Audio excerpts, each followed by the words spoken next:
moi je vous pose une question. C'est quoi vos problèmes à l'école? Que vous trouvez c'est compliqué pour vous et ça vous pose des problèmes? Oui.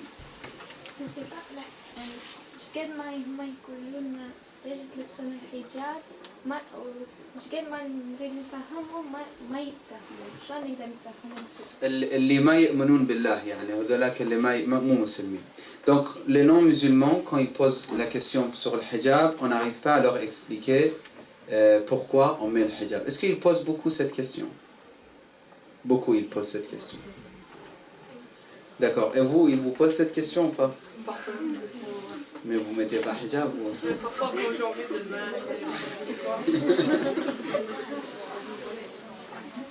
En fait, c'est important que vous appreniez toutes les réponses en fait sur cette question parce que c'est très important. Pourquoi on met le hijab? Déjà, il faut leur expliquer que chaque religion, il a des obligations. Ça, c'est la première chose. Donc, pour donner un exemple, pour eux, on dit pourquoi, par exemple, en tant que chrétien, on part à l'église? C'est quoi la nécessité? Pourquoi, en tant que chrétien, on jeûne dans telle date? On ne mange pas telle et telle chose. Pourquoi, en tant que juif, on doit manger que kasher? Pourquoi, en tant que... Vous voyez? Ça veut dire qu'il y a des obligations. Chez toutes les religions, il y a des obligations. Donc ça, c'est la première chose. Deuxième chose, maintenant, pourquoi cette obligation? Encore, on répond. On dit, chez les juifs, il y avait hijab. Chez les chrétiens, il y avait hijab. D'ailleurs, vous voyez la statue de Marie? Toujours il a le hijab. Donc, ce n'est pas quelque chose de nouveau. Ce n'est pas l'islam qui a inventé le hijab. Ça, c'est le deuxième point. Donc, avec ces deux points, on arrive à un petit peu préparer notre explication. Après, on dit, Dieu, subhanahu wa ta'ala, Allah subhanahu wa ta'ala, a voulu protéger les couples et les femmes dans la société. Une femme, quand elle ne met pas le hijab, c'est facile pour les hommes de la voir et voir sa beauté.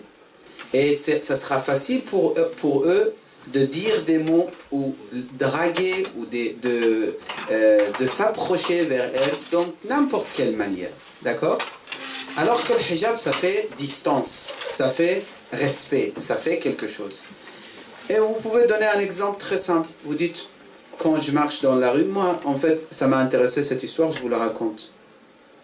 Une dame, elle dit, j'étais très triste dans un pays où il y avait maqam, qabr, un des imams, un des descendants de notre noble prophète. D'accord? Cette dame, elle ne mettait pas le hijab correctement. Elle dit, j'étais très triste parce que où je partais, les garçons, ils me draguaient, ils me disaient des choses. Ils me parlaient trop mal et je ne pouvais pas mettre des hijab, des voiles entre moi et eux. Je ne pouvais pas les arrêter.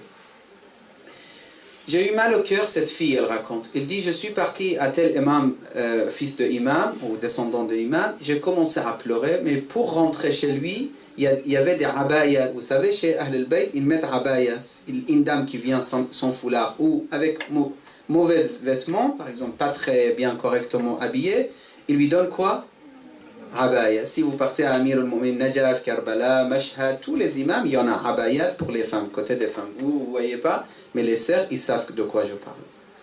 Et elle a pris la abaya, elle est rentrée, elle a pleuré, elle a dit, Ya Allah, bihaqqi hadha al-karim, aide-moi que les hommes, ils me regardent pas. Parce que les hommes, ils m'embêtent. À chaque fois, ils me disent des choses et le shaitan, il va jouer sur ce point-là et je vais être fasiqa, je vais être pervers, je vais être loin de rahmatillah. Elle a pleuré énormément, elle s'est endormie en sortant, elle s'est réveillée, elle a dit je suis très en retard, je dois rentrer tout de suite. Elle est sortie, elle a senti, ça y est, personne ne regarde, personne drague, personne parle. Elle a dit qu'est-ce qui se passe? Allah tout de suite a exaucé mes doigts. En vérité, à la fin, elle a compris qu'elle avait oublié de rendre le chador, l'abaya. L'abaya qu'elle avait pris à la rentrée, elle a oublié de le rendre. Donc, en vérité, c'est important, mais comment s'habiller, c'est très important. Une femme, quand elle met le foulard, elle a fait comprendre aux autres ne dépassez pas votre limite. Je suis une femme respectueuse. Je ne suis pas quelqu'un que vous pouvez parler n'importe comment avec elle. Donc voilà, avec ces étapes, plusieurs étapes, vous expliquez que c'est une protection.